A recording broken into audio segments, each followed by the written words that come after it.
Les arbres de problèmes et objectifs sont des outils simples qui font partie de la méthodologie gestion du cycle de projet et du cadre logique. Simple mais redoutablement efficace. L'arbre des problèmes est fortement en lien avec la deuxième question du canevas.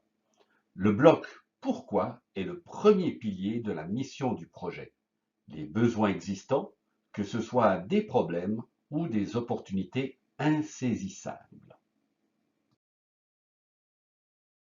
La bonne logique nous enseigne que toute problématique peut avoir ses origines dans des causes premières et engendrer des conséquences. L'arbre des problèmes est une façon participative et structurée d'y réfléchir. Nous allons vous le montrer avec l'exemple réel d'une coopérative de femmes sénégalaises récupérant des noix de karité pour les transformer en beurre de karité utilisé dans l'industrie cosmétique et dans la fabrication de savon.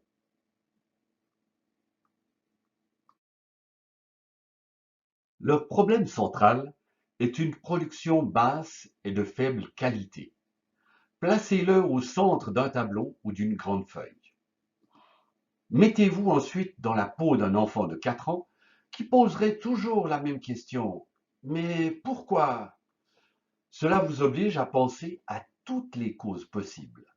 Organisez-les en hiérarchie sous le problème central. Ensuite, mettez-vous à la place d'un adolescent de 14 ans qui répondrait toujours bof, et alors? Cela vous incite à penser à toutes les conséquences du problème central, même les pires. Certaines sont actuelles, d'autres sont des risques futurs. Organisez-les en hiérarchie inversée au-dessus du problème central. Cela vous semble compliqué? Rassurez-vous en regardant leur exemple. 1. Le problème central est placé. 2. La première salve de pourquoi avec un premier niveau de cause. Pour chaque cause du premier niveau, une nouvelle série de pourquoi est posée, entraînant les causes de deuxième niveau. Et ainsi de suite, tant qu'il y a des causes plausibles.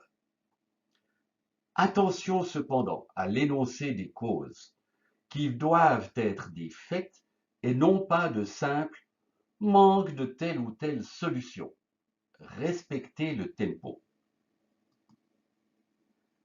4. Inverser le processus et remonter avec les premières conséquences, puis les conséquences des conséquences.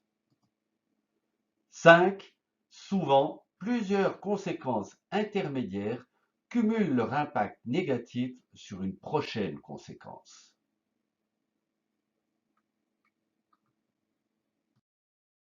Regardez ensuite votre travail et cherchez les premières boucles de rétroalimentation, c'est-à-dire quand une conséquence devient, même partiellement, une cause du problème central.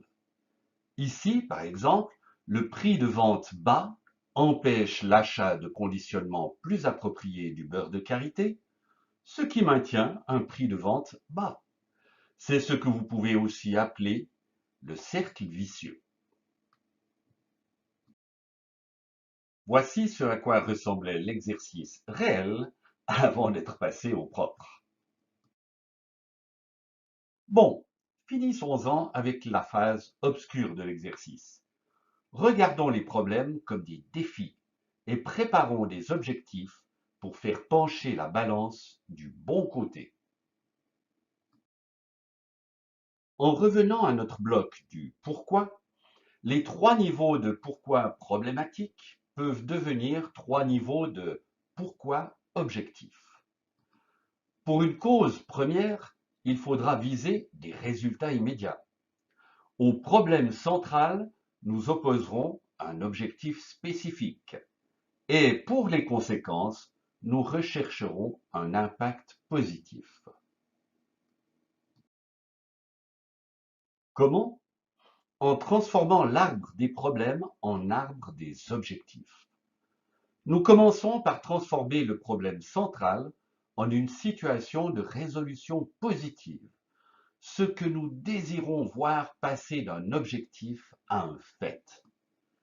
Puis nous descendons, transformant les causes en leviers positifs, et nous remontons, transformant les conséquences négatives en conséquences positives. Cela peut paraître une activité très mécanique, mais elle a fait ses preuves. Parfois, il faudra quand même modifier légèrement l'arbre. Voyons notre exemple de production du beurre de karité.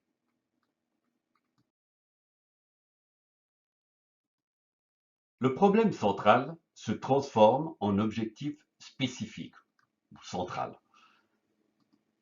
Niveau par niveau, les causes deviennent des leviers et des résultats plus immédiats.